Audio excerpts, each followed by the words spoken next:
But I know for us, we use an attract, engage, convert model. Broad-based concepts. It's universally true. It's still true right now.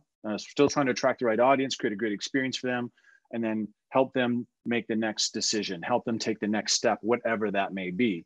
So those KPIs are still relevant. But I know for us, and we walk the talk as far as working with influencers. So in the realm of authentic content and creating trust and credibility, there's an important role to play.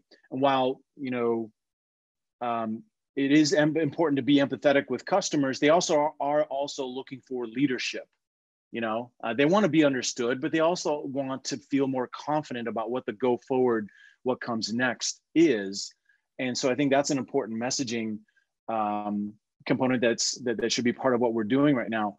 And there are metrics to go along with that. Things like taking benchmarks for share of voice, for affinity, for a sentiment, and that sort of thing. Now, if you are working with internal and external voices or influencers, and I mean that in a very broad sense, these are individuals whose social activity you can track as a cohort, as a group. And you can take a benchmark and go, look, here's where we are today amongst this sample of our customers. It could be a sample of traditional influencers or even employees.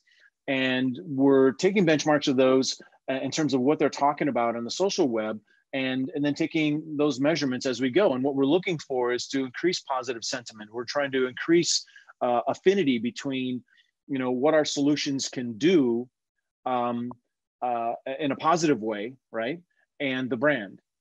And so what we're trying to go after there is to increase the positive discussions, driving conversations that result in advocacy, even in a situation like this, where explicit marketing is a no-no, right?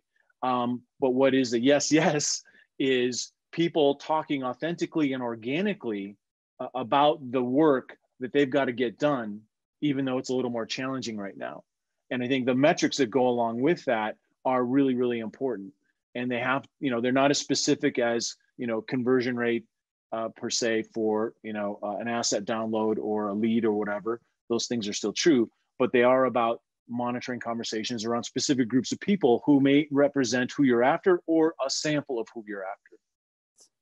Because I think Lee and Megan have both spoken to like the engagement side and tracking even just traffic and how people are engaging with your content. I think it's important to remember that even if you recognize that you have to set that expectation internally or with your clients. So it's you determining, okay, what is now the purpose of this and what are the KPIs I'm going to assign to it? And then telling that story internally or to your clients so that everybody's on the same page now. Like, okay, we created this in the first place for a different reason. We are adapting it to do this now. And this is how we're going to track it. And maybe in 6 months, we'll reassess how we can change that. But just to make sure that everybody now understands what you're trying to achieve. That's a part that people can overlook sometimes.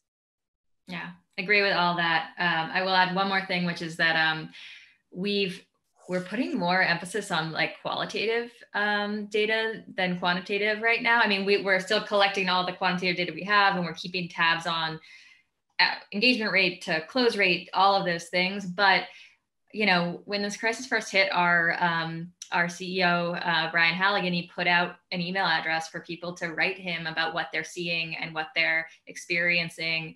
And every email that went into that inbox got forwarded around our company a dozen times, so that we could put those numbers into context a little bit. I know he also reaches out to like the small business sales team at HubSpot to try to understand, what are you hearing on calls and how has the tenor changed? And I think we're okay. We're more okay than we typically are with trying to understand anecdotal evidence and gut reactions, because these numbers are different than we've seen before. And I think some of that qualitative stuff that we usually kind of push off to the side is just like nice to have, has become more and more important.